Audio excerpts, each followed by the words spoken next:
साल 2015 में Washington university द्वारा ऑपरेटेड यूएस नेवी की RV Thomas G Thomson research ship Pacific Ocean में अपनी रूटीन स्टडी कर रही थी कि तभी यूएस वेस्ट कोस्ट से करीब 80 किलोमीटर दूर उन्हें अचानक से खराब वेदर का एक सिग्नल मिलता है और उन्हें मजबूरन शिप को वहीं पर हॉल्ट करना पड़ गया। अब उस हॉल्ट के दौरान शिप के सोनार यानी कि साउंड डिटेक्टर्स ने ओशन के बेड पर कुछ बबल्स को डिटेक्ट किया। शुरुआत में उन्हें यह लगा कि ये साधारण से मीथेन के बबल्स होंगे, जिनका यूजुअली इस रीजन में समुद्र के बेड से लीक होते रहना काफी आम बात है। अगर आप जानते होंगे, आपने इसके बारे में सुना भी होगा, कई सारे ओशन सबमर्सिबल्स जो किसी सबमरीन की तरह पानी के अंदर जाकर एक्सप्लोर करते हैं, वो भी पूरे यूएस वेस्ट कोस्ट के अक्रॉस ऐसे मीथेन बबल्स को डिटेक्ट करते रहते हैं। It is extremely common. लेकिन फिर भी just to be sure, RV Thomson के क्रू ने उन बबल्स को डिटेल में स्टडी करने की कोशिश की एंड दे वर शॉक्ड, क्योंकि इन बबल्स में सिर्फ मीथेन्स नहीं बल्कि ऐसे कई मिनरल्स थे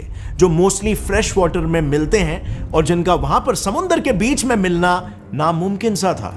तो फिर आ गया यहां पर एक बड़ा सवाल कि आखिर इन कंपोनेंट्स का एग्जैक्ट सोर्स क्या है। बस इसी की जांच करने के लिए शिप पर सवाल ओशियानोग्राफी एक्सपर्ट ब्रेंडन फिलिप ने अपनी टीम की मदद से अपने रोपॉस रोबोट को सी बेड के ओर भेजा and what they saw was completely weird. Actually में उस रोबोट ने सी बेड पर normal sea cucumbers, crab, snail, soft corals के साथ साथ कुछ बहुत ही विचित्र जीव देखे। Rockfish, eelpout, hagfish, sea anemones, ऐसे कई सारे एक्वेटिक क्रीचर्स जो ज्यादातर ब्रैकिश वाटर में मिलते हैं, यानी कि ऐसे पानी में जहां पर फ्रेश वाटर और सी वाटर मिक्स होते हैं और इसीलिए वहां का खारापन समुद्र के मुकाबले थोड़ा बेरेबल होता है। अब इस अनोखे ऑब्जर्वेशन से साइंटिस्टों के सामने फिर से एक नया सवाल खड़ा हो गया। ओशन वाटर में ब्रैकिश वाटर के जीव आखिर कैसे पनप सकते हैं, क्योंकि ऐसे ब्रैकिश वाटर के रीजन्स मोस्टली वहां पर होते हैं जहां पर कोई नदी समुद्र में आकर मिलती है, ना कि किनारे से 80 किलोमीटर दूर समुद्र के बीचों बीच कहीं पर। और इसीलिए रिसर्चर्स ने फिर थोड़ी और छानबीन की और फाइनली उन्हें अपने सवाल का जवाब मिला।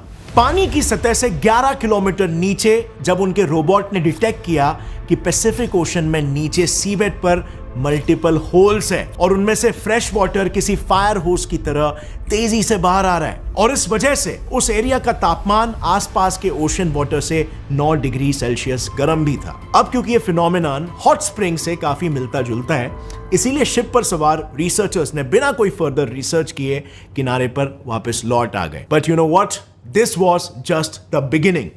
2015 से लेकर 2023 तक बाकी के रिसर्चर्स ने जब इस पर लगातार रिसर्चेस किए, तब मल्टीपल सैंपल्स को कलेक्ट करने के बाद, उन्हें स्टडी करने के बाद और उनके डेटा को कंप्यूटर सिमुलेशन में डालने के बाद यह कंक्लूजन निकल कर आया कि यूएस वेस्ट कोस्ट से 80 किलोमीटर दूर मौजूद वो जगह कोई साधारण हॉट स्प्रिंग नहीं है। इंस्टेड रिसर्चर्स का यह मानना था कि इस फिनोमेनन को सीरियसली लेना चाहिए, क्योंकि ये फ्यूचर में वैसा ही भयानक मंजर पैदा कर सकता था जो आज से 300 साल पहले 26 जनवरी 1700 में पैसिफिक ओशन में आए एक अर्थक्वेक ने किया था। दरअसल फ्रेंड्स, शायद आपको इसके बारे में पता नहीं होगा, बट 26 जनवरी 1700 को कनाडा के वैंकूवर आइलैंड पर अब तक का one of the deadliest earthquake आया था। यह अर्थक्वेक, आपने इसके बारे में सुना नहीं होगा, 9.0 मैग्नीट्यूड का अर्थक्वेक था, जिसने इतनी बड़ी सुनामी पैदा की कि उन दिनों वैंकूवर आइलैंड के पेचीना बे रीजन में बसा हर एक घर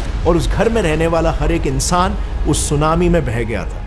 व्हाट्स मोर, जब इस सुनामी का खारा पानी यूएस के ओरेगन और वॉशिंगटन स्टेट्स के घोस्ट फॉरेस्ट तक पहुंचा, तो वहां के सभी पेड़ पौधे पलक झपकाते ही खत्म हो गए और आज भी सिर्फ उनके स्टेम्स ही वहां पर खड़े के खड़े हैं। बट ये तो हुई सिर्फ नॉर्थ अमेरिकन कॉन्टिनेंट की बात। साल 1700 का जो अर्थक्वेक आया था ना, उसका इंपैक्ट इतना खतरनाक था कि उसने नॉर्थ अमेरिका के वेस्ट कोस्ट के साथ साथ उस आइलैंड से 7340 किलोमीटर दूर स्थित जापान को भी नहीं छोड़ा, killing at least 20,000 people in the catastrophe. इस 7000 किलोमीटर दूर हुए एक अर्थक्वेक की वजह से जापान को भी 40 मीटर ऊंची सुनामी का सामना करना पड़ा, जिसकी वजह से पल भर में ही करीब 20,000 लोगों की जानें चली गई थी। लेकिन उस वक्त वहां पर किसी को भी उस सुनामी का कॉज नहीं पता था और इसीलिए सुनामी को नाम दे दिया गया द ऑर्फन सुनामी। लेकिन फ्रेंड्स, अभी हाल ही में जो पैसिफिक ओशन में लीकेजेस हो रहे हैं, साइंटिस्टों का यह कहना है कि उसी के वजह से और ऐसे ऑर्फन सुनामीज फिर से आ सकते हैं।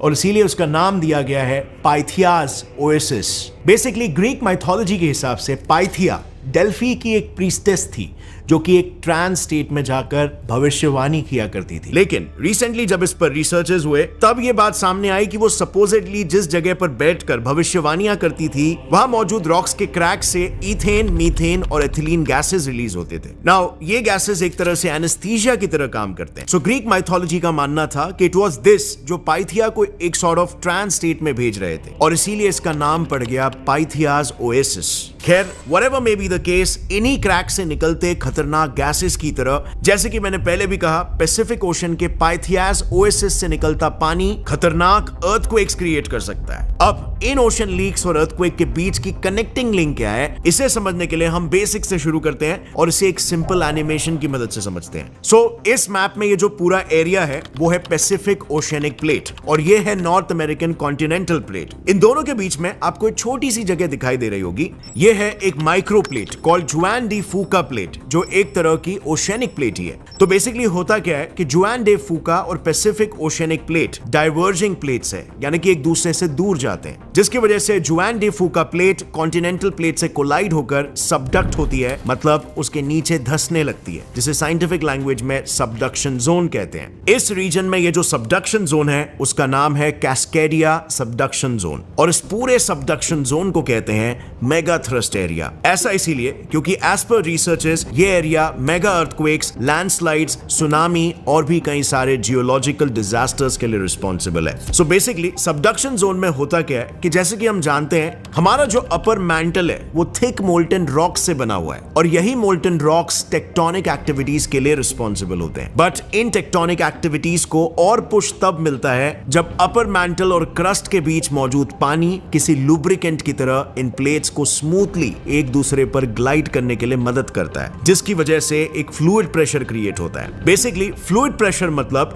मैंटल और क्रस्ट के बीच का पानी उन टेक्टोनिक प्लेट्स पर बाहर आने के लिए एक प्रेशर एक्सर्ट करता है, जिससे अर्थक्वेक्स ट्रिगर हो सकते हैं। प्लस जब ये दो टेक्टोनिक प्लेट्स मूव होते हैं तब इस रीजन में फ्रिक्शन की वजह से इंटेंस हीट और प्रेशर क्रिएट होता है। अब क्योंकि इस रीजन में हाई प्रेशर प्रोड्यूस हुआ है, इसीलिए मैंटल और क्रस्ट के बीच का पानी लो प्रेशर की तरफ फ्लो होने लगता है, जिसकी वजह से हमें ओशंस में कई सारे लीक्स देखने को मिलते हैं, जिसे साइंटिफिक लैंग्वेज में by the way ocean leaks कहते हैं। व्हाट्स मोर, फ्रिक्शन की वजह से ऑलरेडी यहाँ का टेम्परेचर ज्यादा होता है एंड हेंस होल से लीक हुआ पानी ओशन वाटर के कंपैरिजन में गर्म होता है। और रही बात डिफरेंट कंपोनेंट्स की, तो मैंटल और क्रस्ट के बीच जो पानी के रिजर्वर्स है वो फ्रेश वाटर रिजर्वर्स है और इसीलिए इनका कॉम्पोजिशन सॉल्ट वाटर से अलग होता है। सो होपफुली यहां तक सब कुछ क्लियर है। अब बात करते हैं अर्थक्वेक्स की। जैसे कि मैंने बताया, इन दो लेयर्स के बीच मौजूद पानी इन प्लेट्स को स्मूथली ग्लाइड करने में मदद करता है, लेकिन अगर ये पानी ऐसे ही कंटिन्यूअसली बाहर आते रहा तो इस रीजन में जो फ्लूइड प्रेशर है वो रिड्यूस होगा और एक पॉइंट ऐसा आएगा कि यहाँ का पानी ही खत्म हो जाएगा और जिस वक्त ये पानी खत्म होगा ये दोनों प्लेट्स एक दूसरे से लॉक हो जाएंगे। अब